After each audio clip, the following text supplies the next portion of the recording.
రోహిత్ ఆత్మహత్యతో దేశం మొత్తం కేంద్ర ప్రభుత్వాన్ని దోషిగా చూస్తోంది. ఇలాంటి టైంలో ప్రధాని మోడీ రోహిత్ కు ఘన నివాళి అర్పించనున్నారు. వచ్చే ఏడాది ఎన్నికలను దృష్టిలో పెట్టుకుని ఇప్పటి నుంచే యూపీని టార్గెట్ చేశారు ఆయన. దళితులే టార్గెట్ గా తన యూపీ టూర్ ని హైలైట్ చేయబోతున్నారు మోడీ.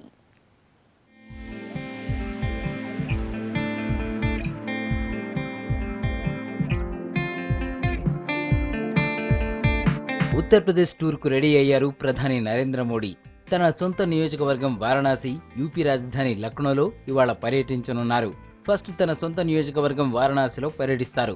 2014 మేలో ప్రధానిగా బాధ్యతలు తీసుకున్న తర్వాత మోడీ తన నియోజకవర్గం వారణాసిలో పర్యటించడం ఇది 5వ సారి. వారణాసిలో పలు అభివృద్ధి కార్యక్రమాల్లో పాల్గొంటారు. మధ్యాహ్నం లక్నో వెళ్తారు.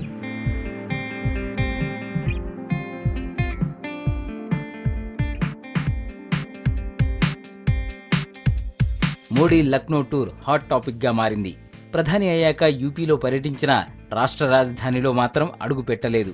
2017 అసెంబ్లీ ఎన్నికలకు యూపీ రెడీ అవుతోంది. మొన్నటి జనరల్ ఎలక్షన్స్ లో మోడీ హవానే. అసెంబ్లీ ఎన్నికల్లోనూ సేమ్ రిజల్ట్స్ ను రిపీట్ చేయాలన్నది కమలనాథుల స్కెచ్. ఎన్నికల ఎజెండాతో మోడీ టూర్ ఫిక్స్ అయినట్టు తెలుస్తోంది.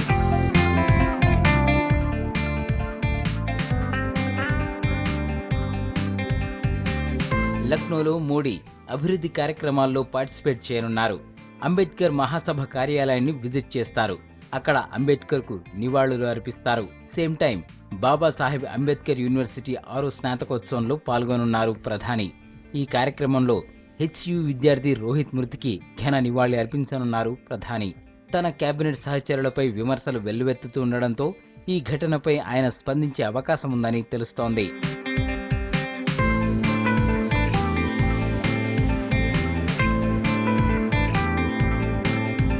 బీహార్ ఎన్నికల్లో ఆర్ఎస్ఎస్ కామెంట్స్ తో బీజేపీకి దళితులు దూరమయ్యారు. యూపీలో దళిత ఓటర్లు పెద్ద ఎత్తున ఉన్నారు. వాళ్లను ప్రసన్నం చేసుకోవడమే లక్ష్యంగా ప్రధాని యూపీ పర్యటన సాగే అవకాశం ఉంది.